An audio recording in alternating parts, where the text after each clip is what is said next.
further, let me give you one small quiz. So there are 20 statements. So read each of these 20 statements and tick mark in the column that best describes you. Is it So visible to it's all of you? visible. It's visible. Ah, It's visible. Definitely, we can so, see this. It's visible. what you can do is you can have a piece of paper and write only the serial number of these statements, and no need to write all these statements. I'll hand over this uh, questionnaire to Professor Rama Chabra. It will be later shared by her to all the participants.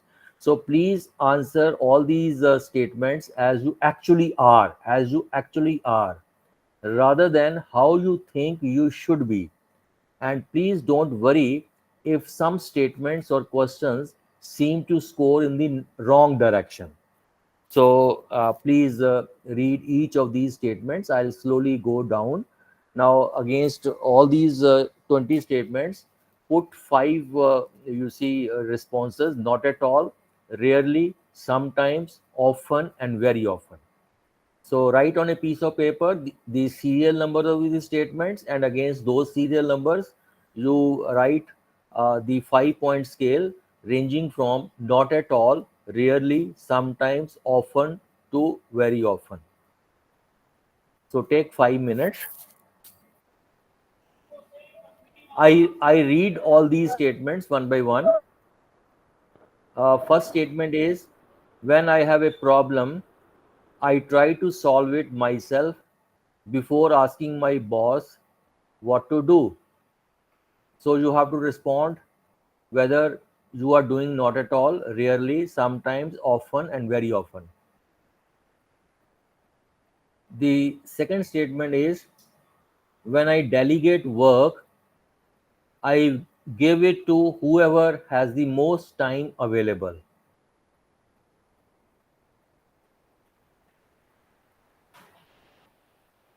Third, I follow up with team members whenever I see that their behavior has a negative impact on customer service.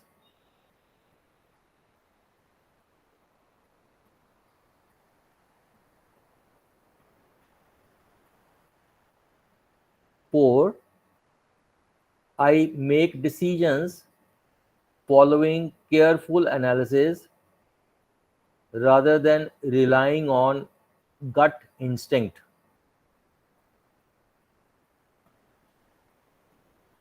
Number five, I let my team members figure out for themselves how best to work together. Teams are a work in progress.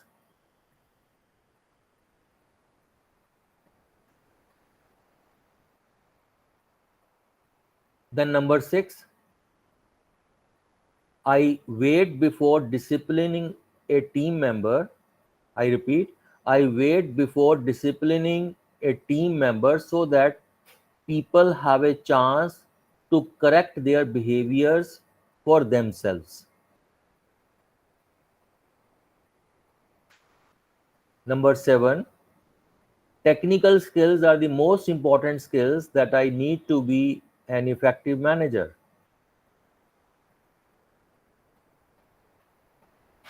Number eight, I spend time talking with my team about what is going well and what needs improving.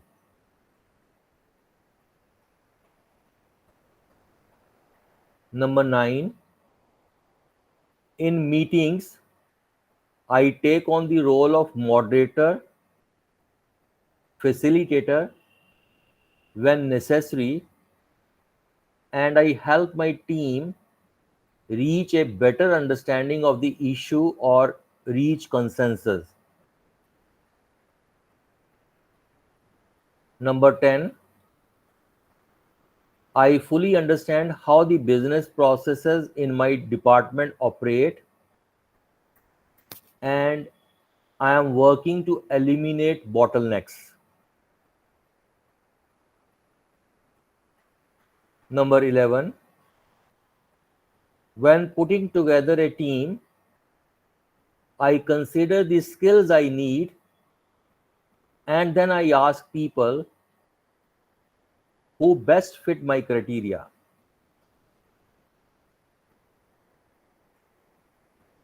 Number 12,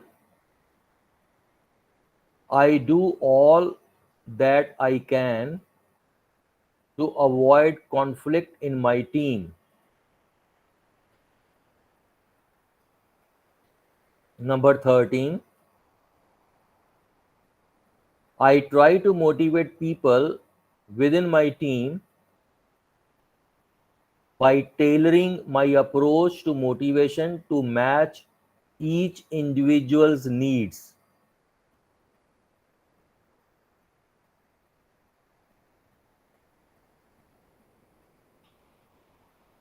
14, when my team makes a significant mistake, I update my boss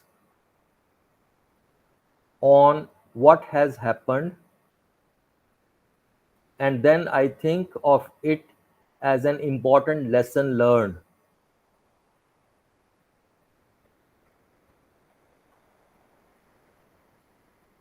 Number 15, when conflict occurs within a new team, I accept it as an inevitable stage in the team development process.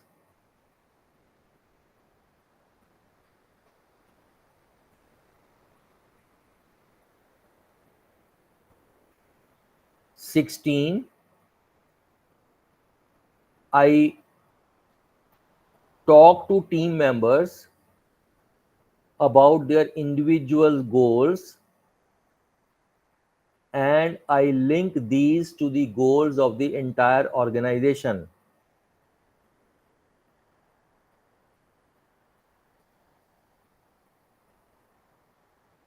Number 17, if I am putting a team together, I select people with similar personalities, ages, time with the organization, and other characteristics.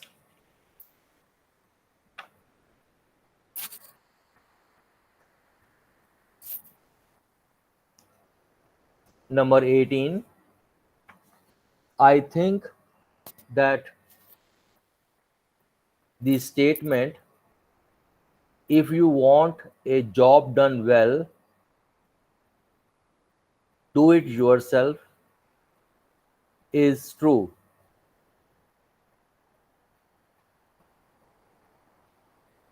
Number 19, I talk with team members as individuals to ensure that they are happy and productive.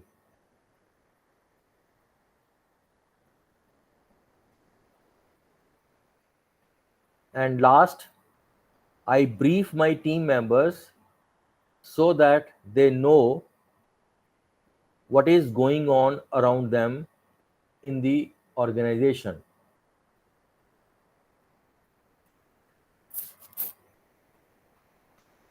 So I think you might have completed this small quiz of 20 items. Now for scoring, if you have uh, indicated not at all to any statement, give a score of 1, give a score of 2 to rarely, give a score of 3 to sometimes, give a score of 4 to often, and give a score of 5 to very often. I repeat, if you have responded to not at all to any statement, give a score of 1, give a score of 2 to rarely, score of 3 to sometimes, score of 4 to often, and score of 5 to very often. Now compute the total score and write in the So chat box what is kindly the kindly total repeat score. kindly repeat the scoring. So if you have responded to not at all, give a score of 1, 2 to rarely, 3 to sometimes, 4 to often, and 5 to very often. That is from 1 to 5. So now please put your score in the chat box. So very encouraging results. Range is between 74 and 98. And let me tell you, this quiz is about how good are your management skills. How good are your management skills? So effective management, you see, requires a wide range of skills, and each of these skills, which are depicted by 20 statements, complements the others. So let me give the interpretation. The people who have got a score of 74 and 100, that is between 74 and 100, he or she is doing a great job managing his or her team. So you should concentrate on improving your skills even further. If your score is 74, you can go near to 90, 95. So in what areas did you score a bit low? You have to identify and work on in those areas. So that is where you can develop your improvement goal. So also think about how you can take advantage of these skills to reach your career goals. Now, this particular quiz is based upon 8 essential skills, I would say managerial skills, where managers, whether he or he is HOD or head of the institution or coordinator, even a teacher, he is teaching in a class, he is the manager of his Excuse me, class. sir. Yes. So I said that Perfect. this quiz is based on 8 essential skills where the HOD, head of the institution, teacher as a manager should focus their efforts. So by covering these basics, you will enjoy more success as a team lead. Okay. So the skills which are included in this quiz are selecting and developing the right people, delegating effectively, motivating people, understanding team dynamics, and encouraging good relationships, managing discipline and dealing with conflict, communicating, planning, making decisions and problem solving, and avoiding common managerial mistakes. This session is about management is not a simple task. It needs knowledge and experience. So because of that, there is the existence of hierarchy in the organization, existence of organization structure and possibilities for each organizational member with adequate knowledge, experience, skills to move from the bottom to the middle and then to the top level of the managerial pyramid, that is from assistant professor to associate professor to then professor, HOD, and maybe the head of the organization or the team lead. Now the question is, do you have all required managerial skills to manage your own organization, own department? And what do you think about your management skills? Can you be a real manager with all skills necessary for you and your organization? Now, what is today's realities? Global competition is forcing changes in all aspects of our society, be it business, government, education, and healthcare. Now, in regard to business, the global changes in the world, changes in political, economic, and business activities, as well as the development of new technology, transport, communication, all these impose the need for enterprises in its struggle for survival to change their strategies, I would say, and go out from the borders of their own country. You know that there is limited market, competitive pressure, even demand for cheaper resources, all these forcing business manager leaders to change their focus from traditional targets to alternative measures for successful business, and the entrance on global markets with the purpose of making competitive advantage. Now, government, how does the growing market integration of international trade and finance affect government spending? Coming to education, as you know that globalization has become the focal point of higher education, competition has become a central preoccupation. Competition is closely connected with the global free market economy. Combined with the impact of globalization and the development of the global knowledge economy, I would say, these competitive forces have resulted in the global competitive phenomena that is, you see, currently reshaping higher education. Healthcare. Now, you see, traditional competition in healthcare involves one or more elements like, say, price, quality, convenience, superior products or services. However, I would say that competition can also be based upon new technology, new innovation. So, a key role of competition in healthcare is the potential to provide a mechanism for reducing healthcare loss cost.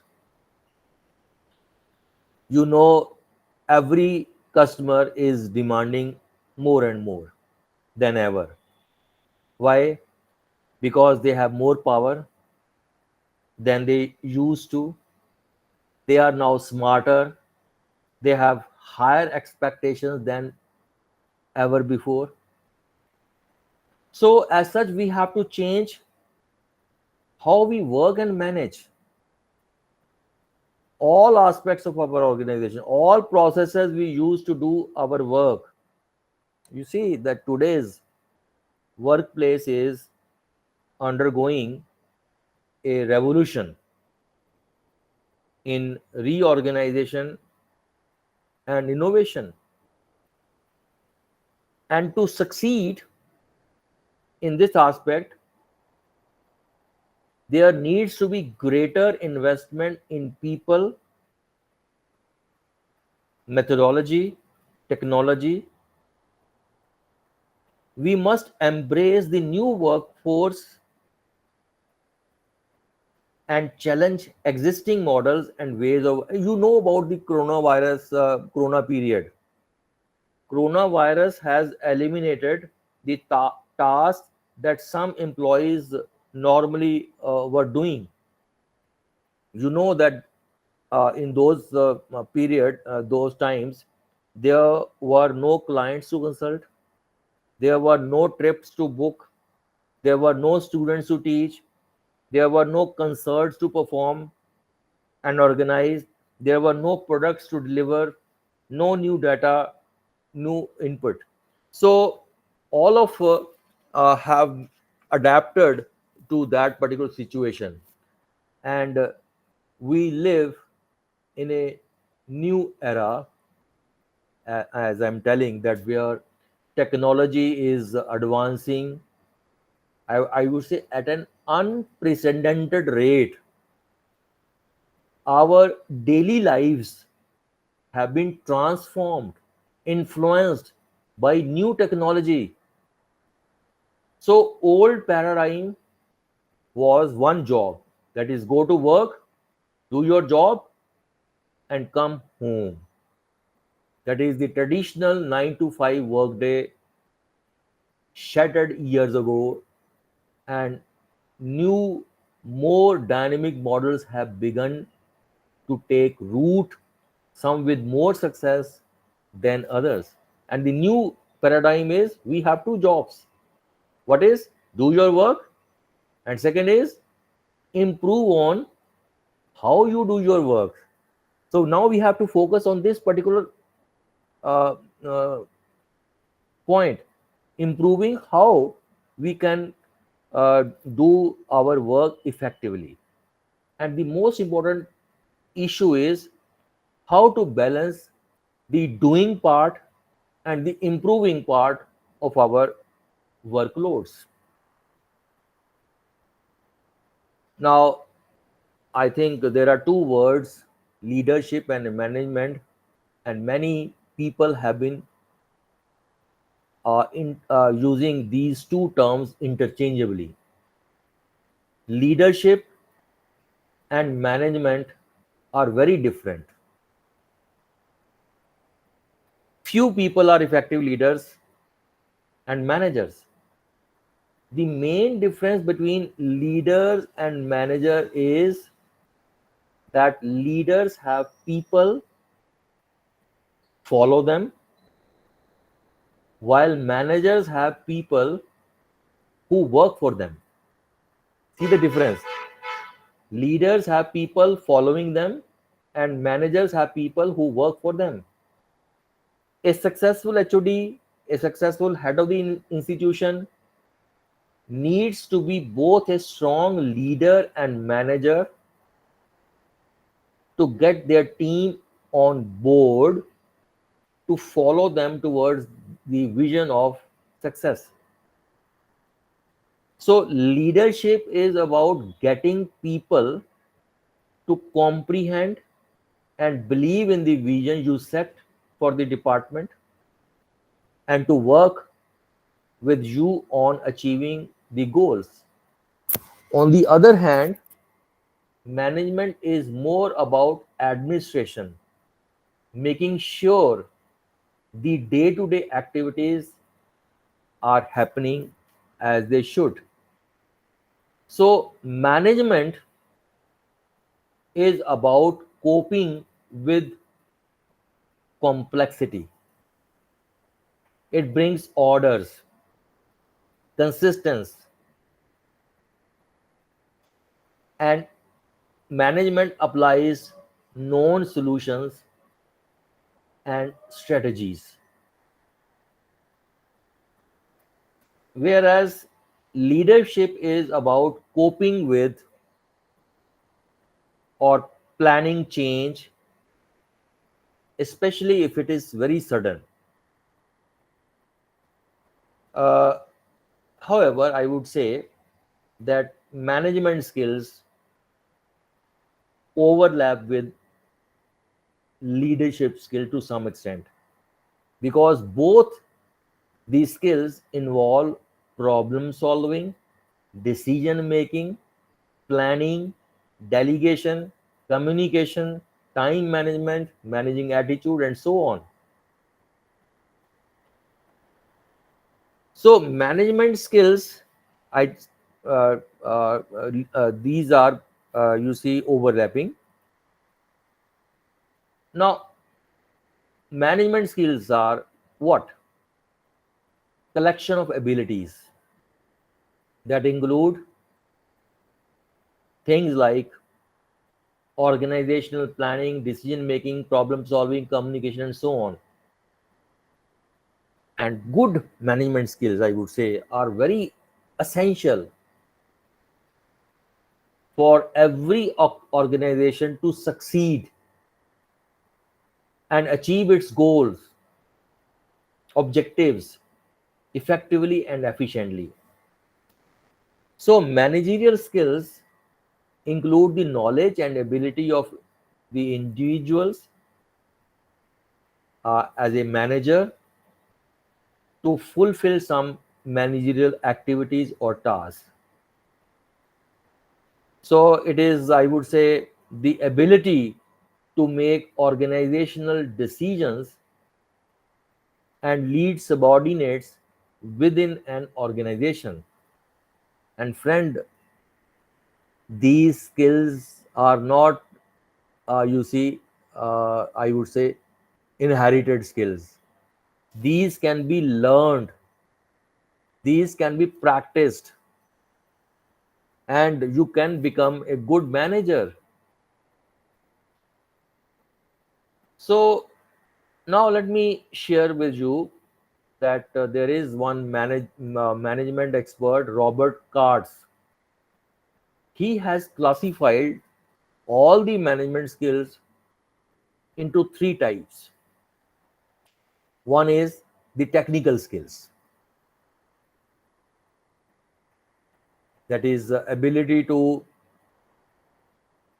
perform. Then conceptual skills, ability to comprehend.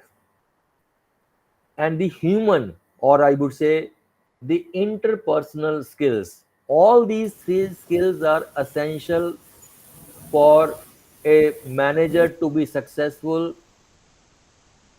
in its domain area. Now, technical skills, that is the knowledge and proficiency in specific skill set used to perform a particular job. For example, writing a computer program, developing a budget, or say analyzing sales trends, or say conducting a research study. These are technical skills. Conceptual skill is the ability to see the big picture, to recognize significant elements in a situation. It is to understand relationships among the elements. That is the ability to understand concepts, develop ideas, and implement strategies. You see, those who are high on conceptual skills are very creative. They can work through abstract concepts and ideas. Why? Because they are better able to understand concept, develop ideas, and implement strategies. And the third one is the human skills or interpersonal managerial skills. This involves a manager's ability to interact with people. It may include the communication skill, decision making skill, conflict resolution skill, and motivate people while managing time, while managing goals and attitudes.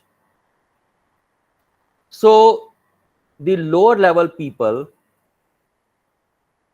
in an industry must be equipped with good amount of technical skills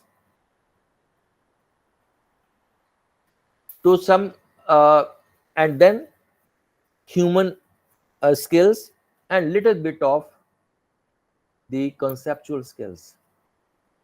On the other hand, the middle management, because if we categorize the whole organization into three categories: top management, that is HODs and the director; middle management, the associate professors; and the first line management, I would say the assistant professor or the other technical staff. And top management must be fully equipped with conceptual skills. And you will notice that human skills are, you see, essential for all the three types of management, whether it is first time management, middle management, or top management. These are essential. They need not, the top management need not, you see, they need to possess technical skill, but they are practicing very less of technical skills.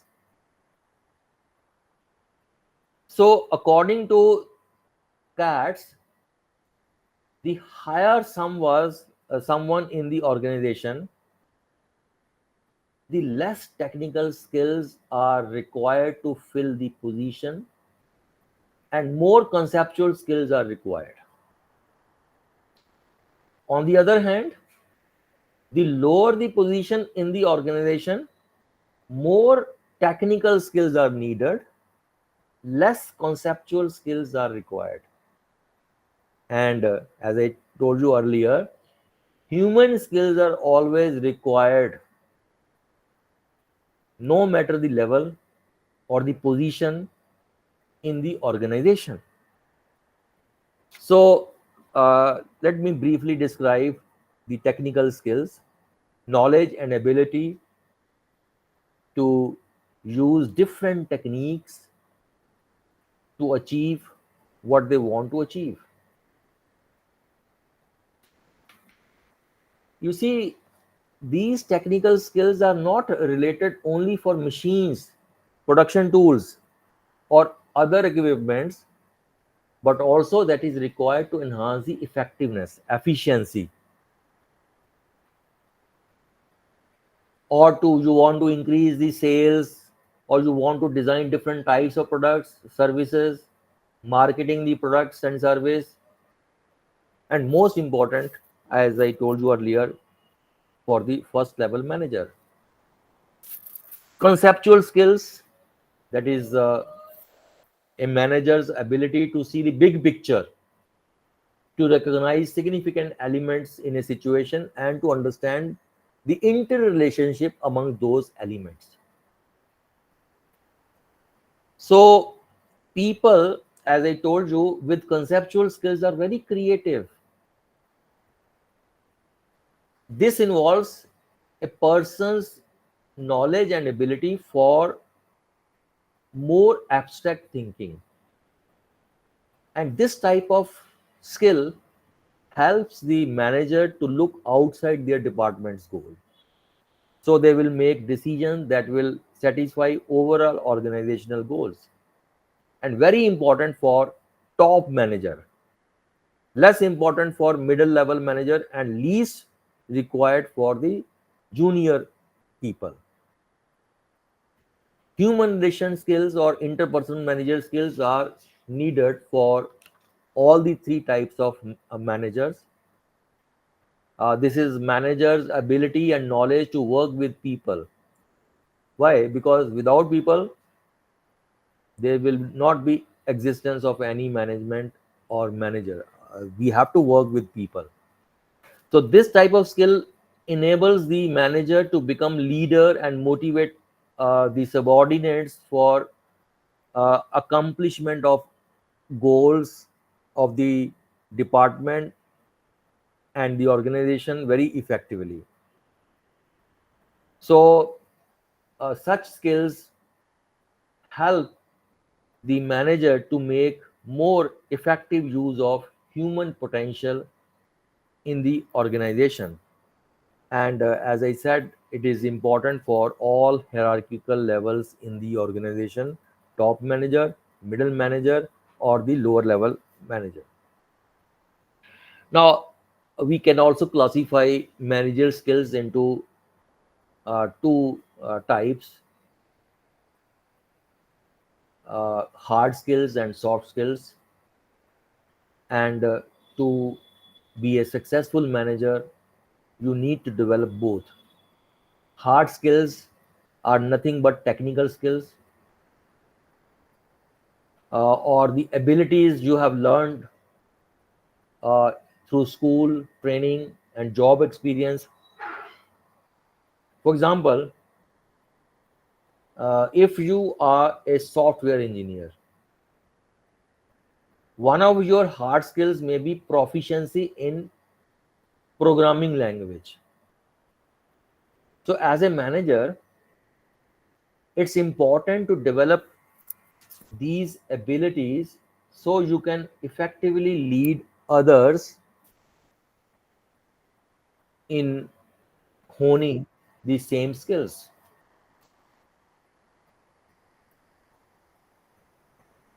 On the other hand,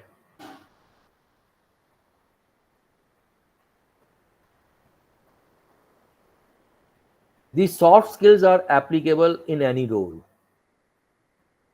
These are developed over time by managing your responsibility and interacting with others. These may include problem solving, management of attitude, time, and goal, communication, both verbal and non-verbal communication. All are the examples of soft skills. While hard skills are key when completing specific tasks, soft skills are essential when you are directing your people, you are monitoring the projects, or you are making the informed decisions. Now, the question is, are there more management skills? You see, there are many types of management skills. First of all, planning. In planning, first we have to plan how to work before doing anything. After that, organizing. It organizes everything according to plan. Then comes the meaning of directing. That is what we have planned. Anything we have to direct the thing. Then comes staffing, recruitment. This means how many persons working there. Then comes leading. Leading is about how to lead a team or management in the organization. Another skill is decision making, in which after planning we have to decide how to execute the plan which was decided. Then the controlling, the coordinating. These both these skills help you to control the situation and coordinate between, say, the faculty and the subordinates as a HOD. So now let us have a look at the more important managerial skill. It is first is the planning skills. Whether you are managing people, you are managing projects, or a combination of two, even you are to teach in a classroom, planning is very essential, because if you have planned a lecture, it gives you confidence. You know what to do and what not to do in the classroom. And while making a plan, you can anticipate the likely question that the student may ask from you. So you get lot of confidence. Planning is nothing but preparing a blueprint. Okay. So uh, planning, ability to prepare a vision for the future and strategize solution is very essential to good management. Planning skills involve setting the objectives and determining a course of action for achieving those objectives. Planning requires that managers need to be aware of environmental conditions facing the organization and forecast future conditions. And it also requires that managers be good decision makers. So it is essential for not only the individual manager who may or may not be personally involved in drafting organizational policy and strategy, but even for those who are not still. So planning and strategy skills include adaptability, brainstorming, business development, conflict resolution, critical thinking, decision making, flexibility, logical thinking, problem solving, strategic thinking, and so on. Then comes organizing skills. As a manager, you are required to have a balance. You have to balance many tasks at the same time.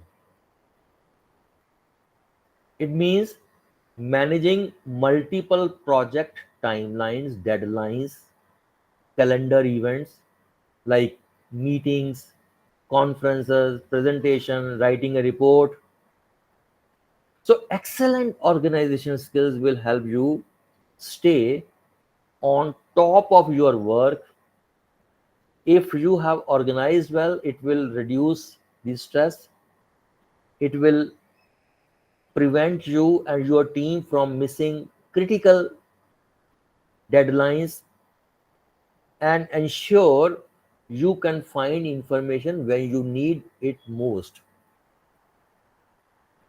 So, staying organized will improve your workflow and ensure you are able to complete tasks as effectively and efficiently as possible. And it will also set a great example for other employees who are required to report to you. So, organizing requires creating structures to support or to accomplish a plan. For example, designing a new layout for the office or building strategy and planning how to move through a project deadline.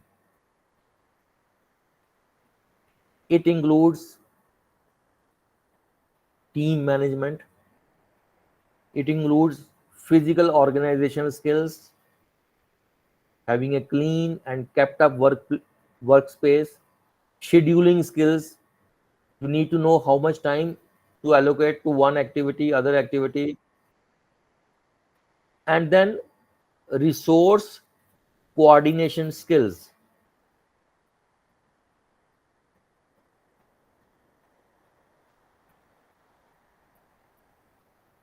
You have to coordinate the resources among different members of the organization. Controlling skills. I won't say it's a skill, it's a process. Controlling is one of the most important function of a manager. So in order to seek planned results from your colleagues, from your subordinates, a good manager always exercises effective control over the activities of the subordinates. Controlling consists of verifying whether everything occurs in conformities with the plans adopted, instructions issued, principles established. Controlling ensures that there is effective and efficient utilization of resources so as to achieve the planned goals. And definitely, it facilitates coordination and planning. So, managers are controlling their employees. How? Through interpersonal skills. Otherwise, they cannot control. So, managers at all levels of management, whether it is top, middle, or lower, need to perform this kind of function, controlling function, to keep control over activities in their areas. So, controlling is very much important, whether it is an educational institution, military, hospital, club, or any other business organization. So, a good control system I would say, helps an organization accomplishes its goals. You can make optimal use of resources. You can improve the motivational level of your employees. You can ensure order and discipline, and so on. So controlling skill is very essential. Then comes the decision making skill. Again, it is a process and not a skill, because a manager's job is to make decisions that will lead the organization to the attainment of its goals. Key skill, very key skill in the workplace, and particularly important if you want to be an effective leader. Whether you are deciding which person to hire, which vendor to assign a task, or which strategy to employ in a particular situation, the ability to make a good decision with available information and resources is very important. So, if you have got conceptual skills and technical skill, you can make a better decision, technical decision. And don't think about that delay improves the quality of decision. You have to be quick in making decision. Don't postpone decisions uh, to a later situation. Otherwise, it will lead to uh, some kind of you see um, crisis in the organization. Coordinating skills. You read this African proverb: if you want to go quickly, go alone. But if you want to go far, go together. So, an effective manager needs excellent communication and coordinating skills when working with colleagues. The manager needs to be able to both communicate well, which will make his directions clear and also keep morale high, and to be organized so that he can coordinate efforts smoothly. So, coordinating skill is nothing but the capacity of the manager to organize his or her own work and to link with the overall workflow of the organization. It may include attending to several activities simultaneously, prioritizing or switching priorities as necessary. So, as a manager, you need to know what is happening. You can anticipate what needs to happen and who and what are available to accomplish needed tasks. So, this is regarding the coordinating skills. Now, coming to the directing skills. Again, it is a process in which the manager can instruct, he can guide, he can monitor the performance of the subordinates to achieve the predetermined goal of his department. So I would say this is a part of management where a manager takes charge and tells people what to do to achieve the goal of the organization. So planning, organizing, and staffing cannot be effective if this direction function does not take place. It includes the leadership skill, whether you are an HOD or a project leader. All good leaders require a number of soft skills to interact with your colleagues or subordinates positively. Effective leaders have the ability to communicate, I would say, well,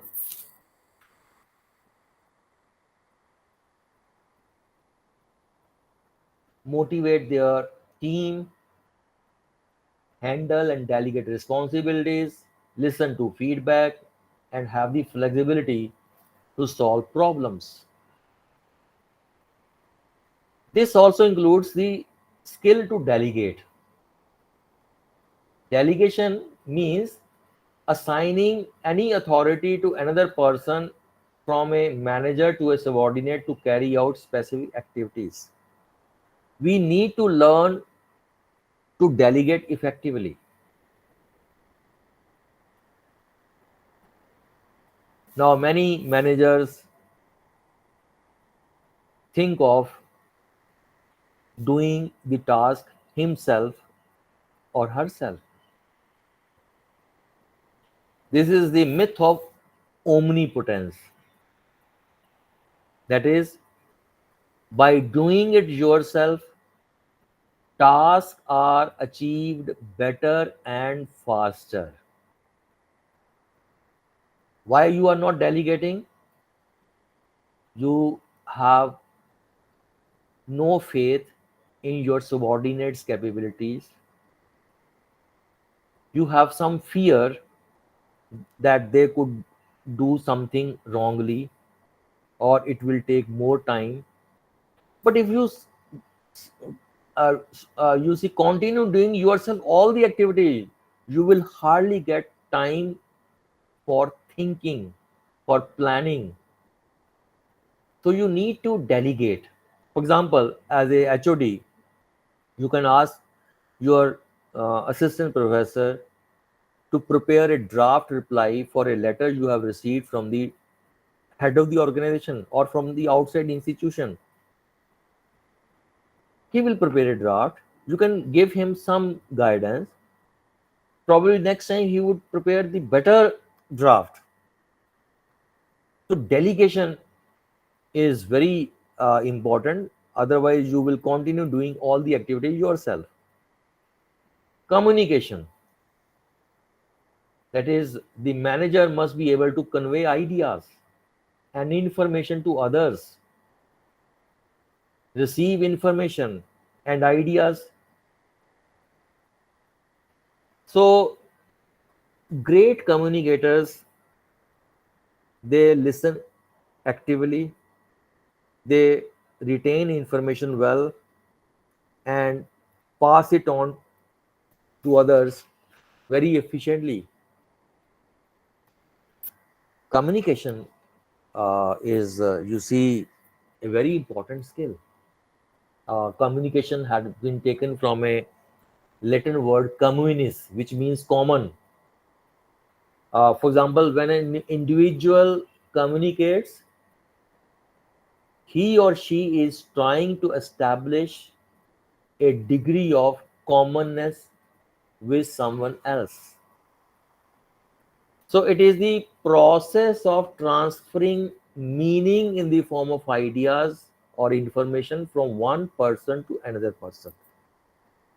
It acts as a bridge among people so that they can share what they know, what they feel. So effective communication is very vital for success in all professions and organization. And let me tell you that a manager is primarily a communicator.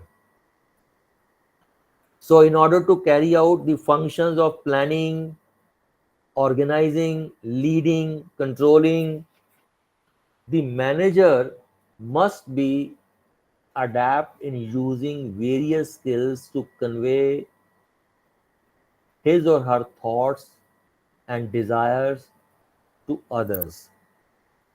And you will agree with me that almost 75% of a manager's time, manager, I would say the leader or the HOD,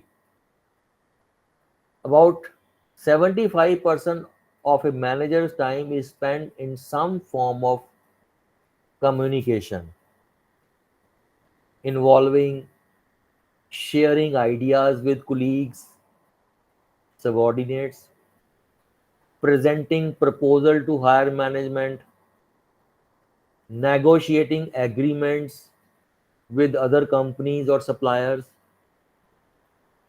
identifying problems, solving the problems, giving instructions, interacting with colleagues and specialists to obtain relevant information, using meetings to coordinate the performance of a team of colleagues or subordinates. So, communication is very important. Then comes managing creativity. Creativity and innovation.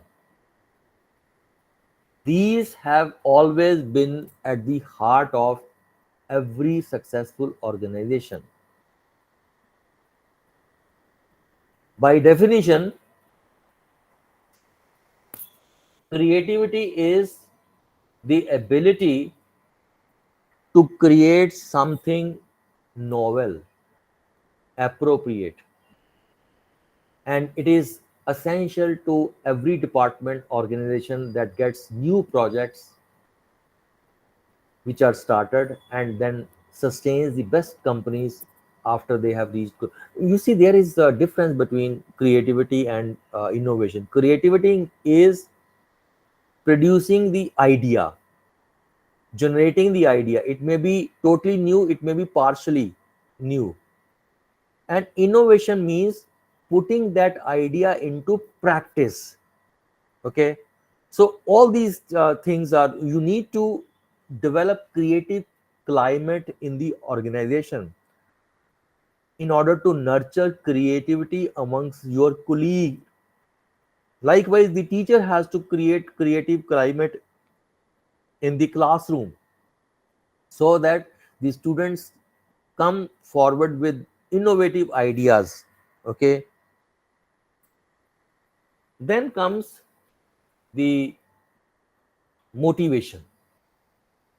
Motivation is, you see, uh, in any organization, every management wants to have good results.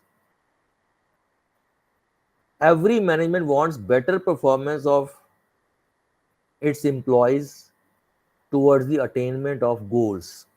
Now, the question is how to attain those goals. Obviously, you would say that in order to achieve goals, management wants that his employees should possess ability for doing the work. Ability means knowledge, and to some extent, the skill also. Now, does it suffice? Can the ability or training of people alone bring good results? Certainly not. So, in order to achieve goals effectively and efficiently, the manager wants that his people should be willing, should be eager to exert high level of effort in addition to their ability for doing the work. Now, again, a problem before the manager, how to have its trained and able people who are encouraged, who are willing to, you see, perform. This is precisely what we mean by challenge of motivation. That is, motivation in order to achieve higher level of performance, you require the people should possess knowledge. Simultaneously, people should have eagerness or willingness to exert their full potential. So, if you want to enhance the performance of your employee, you need to inspire your people. There are two types of motivation. Extrinsic motivation. You say someone has done a good job, tell him, you have done a good job. Rameshji, you are wonderful. That is inspiring him. Second is intrinsic motivation. If you tell him about the benefit of doing a particular work to the organization, that will give him, you see, intrinsic motivation to carry out that performance or to carry out that work. And you need to know various techniques of motivating the people. Then comes the management of, you see, attitude, time, and goal. Friends, the performance of any productive system can be measured by two factors. One is the efficiency, second one is effectiveness. I think you are well versed with these two concepts. The efficiency indicates the manner in which the inputs are used by the system. Being efficient means the system uses inputs in a right way. That is the optimal utilization of inputs. Effectiveness is concerned with producing the right kind of output possessing the desired characteristics. For achieving efficiency and effectiveness, very essential for a manager to learn to manage attitude, time, and goal at his or her level. No, attitude is nothing but, I would say, an evaluative statement, either favorable or unfavorable, concerning any object, person, or event. Attitudes reflect how one feels about something. When I say I like my job, it means I'm expressing my attitude about work. If the other person feels underpaid by organization, that reflects his feeling about his pay. And attitudes can be acquired from parents, teachers, peer group members. So we need to know how attitudes get formed, what are the factors that determine a person's attitude, how the attitudes get changed, and what are the techniques of developing positive attitude among people. Then the goal is, I think, an objective, a target, or end result which is expected from the completion of tasks, activities, or program. So you need to know that there are three types of goals: official goals, which are developed by upper management; the operative goals, for which the middle level people are responsible; and the operational goals, for which the lower level employees are responsible. So you need to know how to set effective goals, what are the characteristics of smart goals, and how to, you see, create commitment among people to achieve goals. And then management of time. Time, you see, is has been recognized as a very important resource, I would say. And friend, let me tell you, every person has got equal amount of time, whether he or she is a rich person, intelligent, or ignorant. Everybody has got 24 hours a day or 365 days a year. No one gets much or low. So you need to know as a manager what are the time wasters, and how to use time productively, because time is a very valuable resource, and you all know once it is gone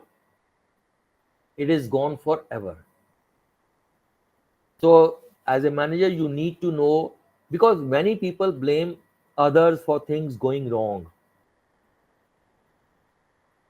People take time for granted and pay very little importance to its effectiveness. And it is a universal truth that all works consume time and no work also consumes time. So, as a manager, you need to know what are the time wasters, and you need to know various techniques how to carry out the work in a very smart way. Now, at the end, I would give you some tips for succeeding in a managerial role.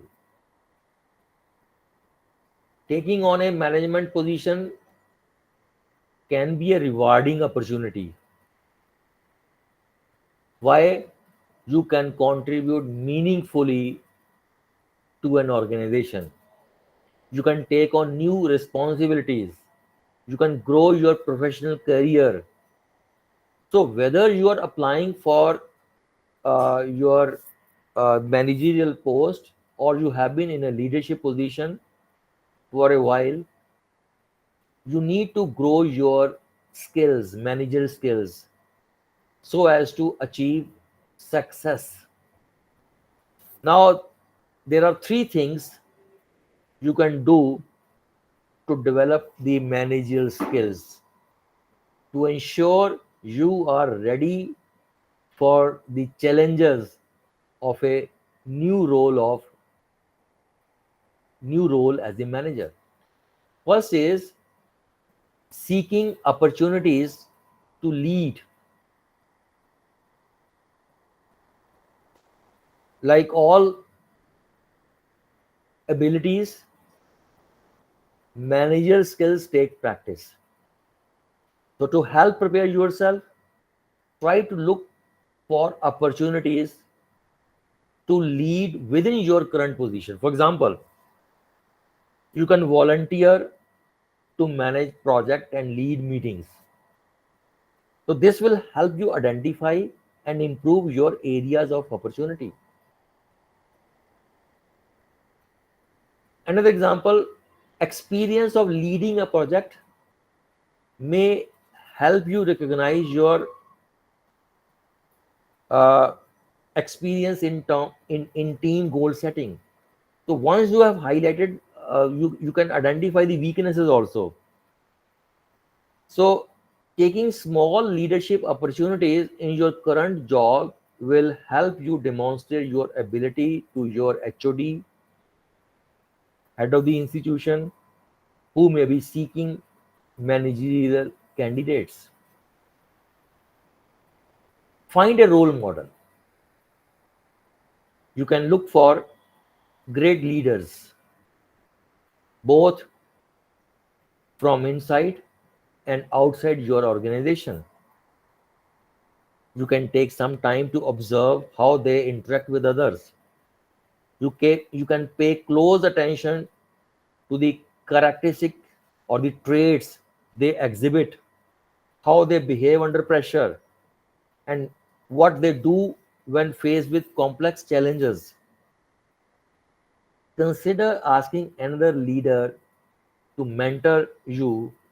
That will definitely help nurture your managerial talents. Most important, ask for feedback. You see, self evaluation is important, but hearing feedback from others can help you identify areas to improve that you may have otherwise missed. Even to become a successful teacher before the end of the semester, you can provide the student a paper and tell them no need to write either their roll number or name. Ask them, please give your opinion about my way of teaching. What are the weaknesses? What are the strengths? What should I do? Definitely you will get lot of uh, corrective measures you can act upon. You can become a very good teacher. So ask your HOD for feedback on your organizational ability, planning ability, strategic communication, people management skills. So once you know your strengths and weaknesses in these areas, you can continue developing your best attributes and work on areas of improvement, and this will ensure you are well prepared for the demand of a manager role, or you can say a leadership role. I'll now show you one small video. Hello. In today's module, we will be discussing about managerial skills. But before moving on to the skills, let us first understand who a manager is. A manager is not a person who can do the work better than his men, but he is a person who can get his men do the work better than he can. It was said by Frederick W. Smith. Now let's see what are managerial skills. Managerial skills are what the manager uses to assist the organization in accomplishing its goals. It is the ability to make decisions and lead the subordinates.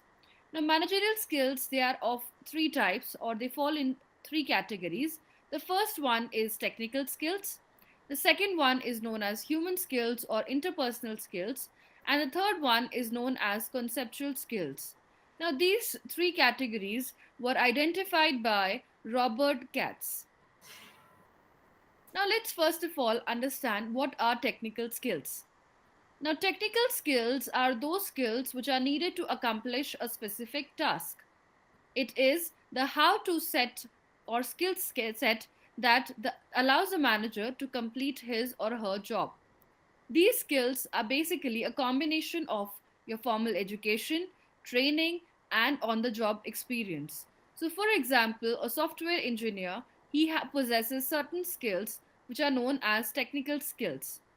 Now, most employees, they expect their managers to have a technical skill set which is above their own. So, managers should know or have technical skills better than their subordinates. This is because when they need it, an employee can come to their managers to find out how to do something specific to their job. Now, let's see what are human skills or interpersonal skills. These interpersonal skills are what a manager will use to work with his or her employees. Some people, they're born with good human skills or interpersonal skills, while others, they have to work at it. Human skills, they're critical for all the managers because every manager has to work with people. And so, managers with good human skills, they must understand the importance of trust, cohesion, fairness, empathy, and goodwill. Human skills, they help the managers to communicate, lead, and motivate an employee to work towards a higher level of productivity. And that is where human skills play an important role. So it is very well said that people often say that motivation doesn't last. Well, neither does bathing. And that is why we recommend it daily. And that is why the managers have to motivate their subordinates on an everyday basis. Now let's see the third set of skills known as conceptual skills. Conceptual skills are basically allows a manager to solve problems in a strategic and a calculated fashion. Conceptual skills, they involve analyzing and evaluating the given situation. Managers, they need to develop action plans and harness resources to achieve organizational goals. So they have to take care of the resources and how to effectively utilize those resources. That is basically the conceptual part of the skills. Managers which have good conceptual skills, they basically look at the problem, they break it down into manageable pieces, They consider a variety of possible solutions, all before putting it back together again in a more effective and efficient manner. So, here they need to apply a lot of their brains and analyze how to basically solve a problem. And these are very important skills required by the managers. Now, before moving on, we need to first understand the three levels of management, that is, the top level management, the middle level management, and the supervisory. The first one is the top level or the high level management. It basically makes the decisions regarding the long run objectives, and it includes people like the president, the CEO, the executive vice president of the company. The middle level managers, they are responsible for short term decisions. They include managers like the regional managers or the plant managers. And at the supervisory level or the first line level, we usually have those managers which are involved in the day to day operations of the firm. For example, the account manager and the office manager. Now, at the different levels of management, we require different skill sets or different levels of the managerial skills. So, let us see what are the three skill sets required at the three levels of management. The first one is at the top level. Now, at the top level, we require more of the conceptual skills, that is, analyzing or evaluating skills, rather than the relations school, the human relations skills and the technical skills. At the middle level, the managers require more of the human relation skills because there they need to interact more with people, and they don't really need much of the technical expertise. At the third level or the supervisory level, because they have to do the technical aspect of the job, they require more of the technical skills and less of the human relations and the conceptual skills.